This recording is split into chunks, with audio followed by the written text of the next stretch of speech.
একজন আমদানিকারক যিনি 250 কোটি টাকা বিনিয়োগ করতে পারছেন, তিনি জাহাজ মালিককে 3 কোটি টাকা দিতে পারছেন না।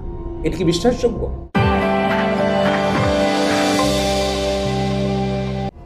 একজন আমদানিকারক যিনি বিদেশ থেকে একটি মাদার ভেসেলে করে গম, চাল, সার, ক্লিংকার যাই আনছেন না কেন, একটু ঠান্ডা মাথায় হিসাব করে দেখুন, এই আমদানিকারক যদি ইউক্রেন থেকে এক মাদার ভেসেল মানে 50,000 মেট্রিক টন গম চট্টগ্রাম বন্দরে আনতে চায়, তাকে অন্তত পক্ষে 200 থেকে 250 কোটি টাকা বিনিয়োগ করতে হয় এই একটি জাহাজ বাংলাদেশে আনার জন্য।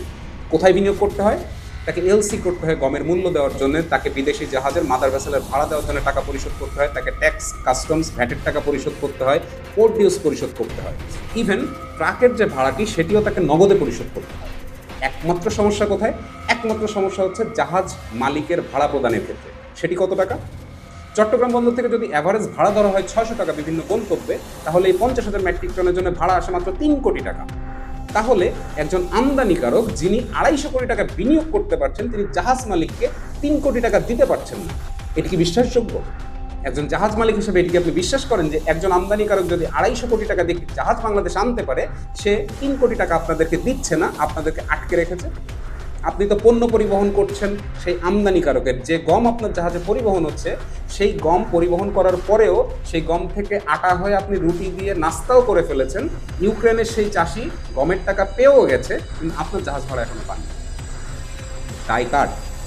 দায়টি আপনার, না আপনাদের সংগঠনের, নাকি ডাব্লিউটিসির, নাকি এই সেক্টরের যারা অথরিটি আছেন ডিজিসিপি? কারণ আমাদের সবাইকে মাথায় রাখতে হবে যে আমাদের মাতারবাড়ি গভীর সমুদ্র বন্দর খুব বেশি দূরে নয়।